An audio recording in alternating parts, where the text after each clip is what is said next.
Hi guys! Finally, after years ay nakapag-upload na din ako dito sa aking YouTube channel dahil nga ang dami nang nangyayari due to life circumstances kaya gusto kong magpatuloy pa rin sa pagiging content creator dito sa YouTube. So for today's video, pag-uusapan natin ang embracing the uncertainty dahil nga walang kasiguraduhan ang buhay, ang magagawa na lang natin is magpatuloy at yakapin ito. For this one, actually, I'm currently rendering to my work as a BPO representative and my official resignation or last day will be February 28. So, basically, naka-leave ako for 3 days. Kaya, ang dami kong time para isipin kung paano nga ba ako magpapatuloy dahil nga sa buwan ng Marso, walang kasiguraduhan or walang kasiguraduhan talaga kung ano nga ba yung magiging buhay ko. Ano nga ba yung job na pagdadaanan ko ulit. So, ayun, dahil nga galing ako ng BPO at nakapagtapos ako ng education, major in social studies, gusto ko pa rin magturo. Pero nag-aalangan lang ako dahil nga lilipat din ako ng tirahan from Cubao to Fairview at wala pa akong tools and materials gaya ng laptop. Actually, may budget pa naman ako doon. Kaya nga lang, inuna kong bumili ng essentials ko just like this phone na ginagamit ko ngayon dahil nga yung old phone ko is actually may mga apps na hindi siya compatible. So in order for me to do that, I needed to purchase a phone, this one, para mailagay ko or ma-download ko yung mga apps na needed ko, such as bank app. So ayun na nga, going back to the original topic which is embracing uncertainty. Ayun, so nag-aalangan akong umalis ulit or nag-aalangan akong humanap ng panibagong job dahil nga yung tinapos ko is actually education. And nakapagturo naman ako pero ilang araw lang siya. Ang nangyari kasi nun is gustong ipaturo ng director or dean ng private school na yun yung mga subjects na wala naman sa limitation ko or wala sa scopes ko, I mean. So, ayun, inayawan ko siya dahil nga kung yung estudyante is mahihirapan, ako pa na teacher nila is lalong mahihirapan dahil nga wala sa pinag-aralan ko yun. Sabi naman niya is kulang ako ng flexibility, which is ginip ko naman sa kanya yun dahil nga ayaw ko mas mahirapan yung sarili ko. Pagkatapos ay natatakot akong umuwi ng probinsya dahil wala pa akong pera or ipon na makakatulong sana sa aking family. So, naisip ko si tito ko noon na isa siyang TL sa isang BPO company. Nakiusap ako sa kanya na makitira muna ako at the same time humanap ng job at inoffer niya yung BPO. So, nung natanggap ako sa BPO, ibang company yun.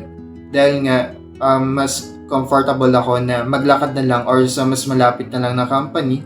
So, ayun naman, sa awa ng Diyos is nakapasa agad ako sa first interview. After assessment ay yung last or final interview naman. So ayun, wala nga akong ka-ideya kung ano nga ba yung papasukin ko na job. Ang inisip ko na lang is kailangan ko talaga ng pera. And ayun, nung una na-enjoy ko naman siya. Yun, kausap namin doon is puro matatanda, healthcare account yun. So ayun, natutuhan ko na kailangan pala maging patient ka sa kanila. Dahil nga yung iba makakalimutin, yung iba naman irate dahil buong akala nila is available yung gamot na yun, pero hindi pala. At yun, nakapag-decide ako na pumasok or maghanap ng ibang job, pero napadpad pa rin ako sa BPO. Which is, my second account is healthcare account or home listing or booking or reservations accommodation. So, nung una, maganda siya. Maganda siya kasi nga, maghahanap ka ng mga place or listing or property para doon sa mga guests na nangangailangan ng assistance. And at the same time, yung mga refund, yung mga reservations, confirmation, at yung mga information na kailangan mong ibigay sa kanila ay talagang may matututuhan ka. Pero dumating yung time na na-drain ako. Kasi nga, every time na nagkaka-call ako, ang na-receive kong call is actually puro mga irate. So, kapag nasa call ka, lahat ng mura or lahat ng negative words ay ibabato sa'yo. Pero hindi ko naman kasalanan yun. Pero as a representative or support ambassador, you needed to cater what is their needed. Kailangan mo pa rin silang tulungan para ma-explain mo sa kanila kung ano nga ba yung nangyari. So, ayun na nga, nakapag-decide ako last year pa, actually December 2025, at natuloy lang siya this February 28 na ito na yung final resignation ko. Dahil nga, gusto ko nang magkaroon ng peace of mind. Gusto ko rin gawin yung mga bagay na gusto ko para na rin sa ikabubuti ko. So, ayun, nakapag-decide na ako na mag-resign, kaya nga lang, walang kasiguraduhan kung ano yung magiging next na journey ko. So, ayun nga, is either other jobs from government or tutuloy ko pa rin yung teaching just in case na may private school na tatanggap sa akin kahit na wala akong mga tools such as laptop. So, sana nga, in the next month, by March, is maging maganda yung pamumuhay ko. Lalong-lalo na at gusto ko magkaroon na rin ng job na gusto ko pa rin or unti-unti kong mamahalin. Pero at some point, gusto ko talagang magpatuloy sa pagiging video or content creator. At the same time, makapag-publish ng books or makapag-submit or makapag-shoot ng ilang documentary, short films, at full-length film. Gusto ko yung mga ganun. Gusto ko makapag-share ng mga aral na natutuhan ko sa mundo kasi nga, ang dami-dami nangyayari sa mundo. Ang dami mga issue na kailangan ibulgar. At the same time, kailangan malaman sa pamamagitan ng panunood or sa pamamagitan ng pagsusulat.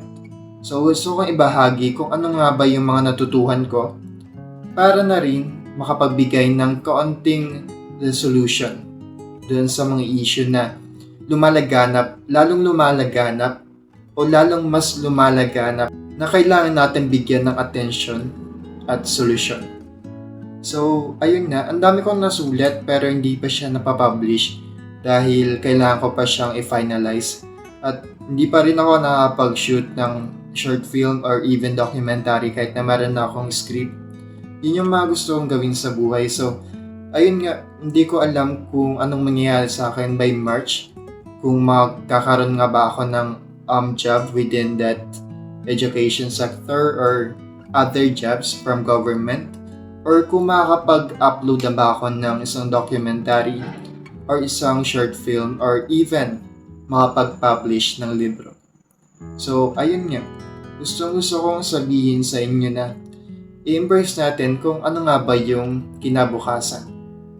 Parang hindi siya scripted, no? Kasi nga, hindi natin alam or wala tayong idea kung ano nga ba yung mangyayari bukas or sa susunod na araw.